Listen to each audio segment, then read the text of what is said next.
Tere tulemast Velko stuudiosse, kus me võtame täna kokku esiliiga teise ringi ja selleks, et seda teha, on mul täna külas esindusmeeskonna kaitsja Rasmus Kala. Tere Rasmus! Tere! Alustame siis kõigepealt teisest ringist, kust meil on kirjas 4 võitu, 4 viiki ja 1 kaotus. Kuidas tulemustega, kui sellisega võib rahule jääda? Ma arvan, et võitudega saab väga rahul olla, aga meil on tulnud hästi palju viike. Just nüüd teine ring ka, et tegelikult sellised mängud, kus tegelikult hea tahtmise, hea sellise organiseerituse koha pealt oleks tegelikult need tulnud nagu võitlust pöörata. Aga lõpuks tuleb mängult nagu paremaks minna ja samas need kaotused ka nagu ei ole kunagi olnud sellised kaotused, mis oleks nagu väga veenvalt teisele tiimile üle läinud. Oleme alati mängus sees on ja lihtsalt vahepeal ka see võit koju ei tule.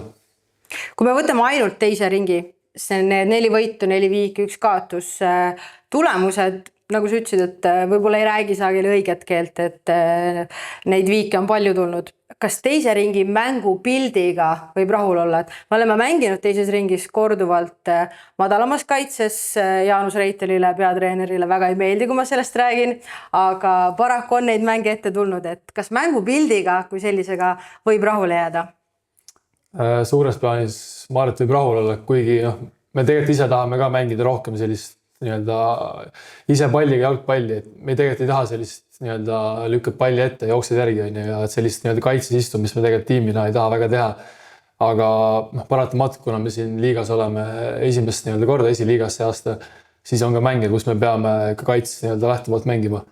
Et me lõpuks tahame teha tulemust, me mängime alati võidu peale ja vahepeal ka see mängupilt lihtsalt eeldab seda, et me peame ka rohkem mis kaitses lähtuvalt mängima. No sina oled meil kaitsja, tõsi, oled sel hooajal mõned korrad või vähemalt 1 korra kindlasti mänginud ründas, aga räägime kõigepealt kaitsest. Kui me võrdleme esimest ringi ja teist ringi. Esimeses ringis me lõime ise 18 väravat ja lasime lüüa 6 ainult.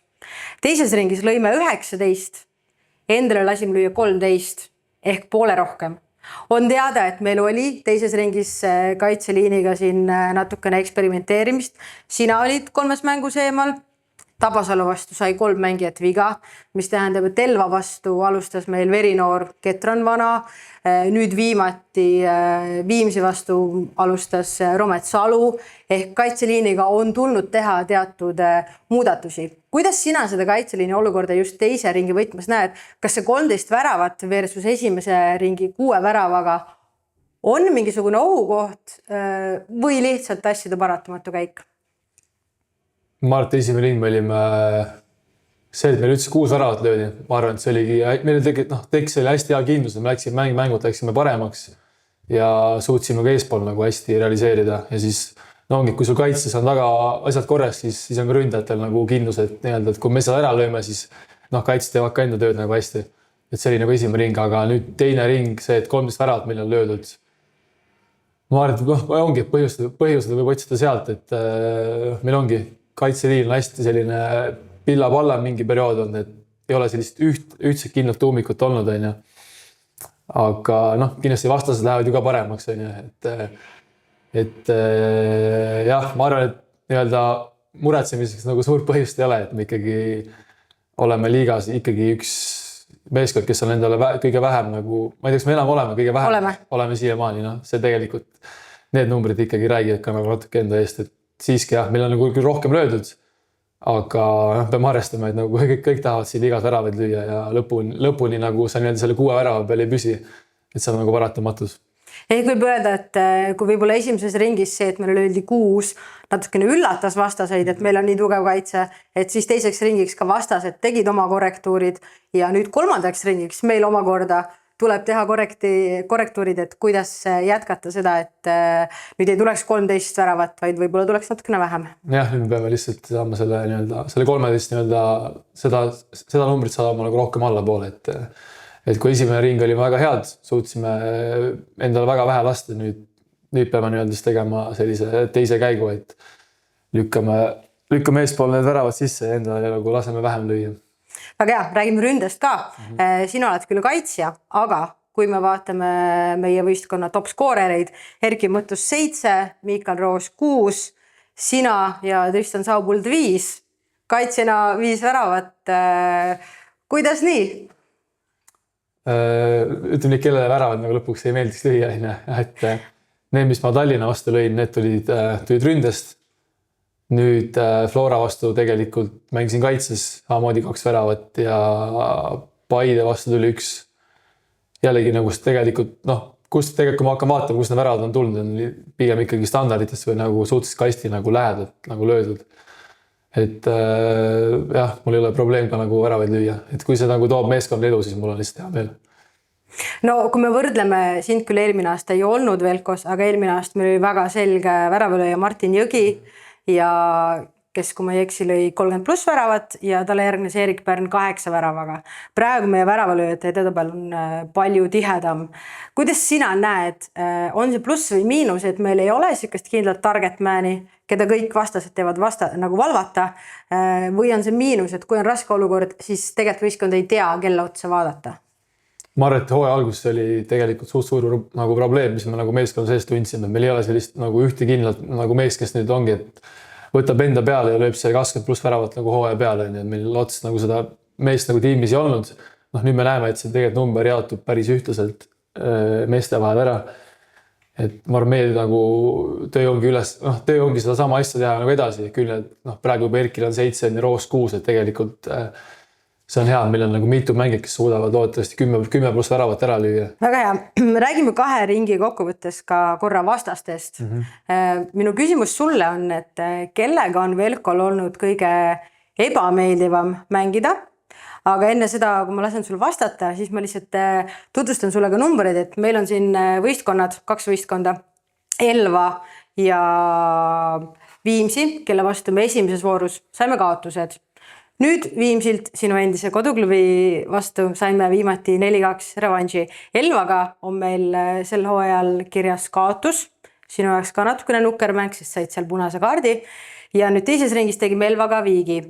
Siis on Harju, kellega esimeses ringis tegime viigi ja teises ringis kaotasime kodus. Siis on Flora, kellega me oleme mõlemas ringis teinud viigi. Ehk numbrid räägivad, et need oleksid meie jaoks justkui keerulised vastased.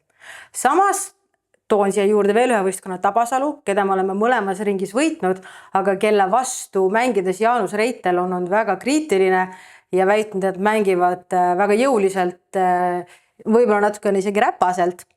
Ehk võib-olla nad ei ole ka kõige parem vastane meile. Mis on sinu pilgu läbi see vastane, kelle vastu meil on olnud sel hooajal kõige raskem ja kelle vastu võib tulla ka 3. ringis kõige keerulisem?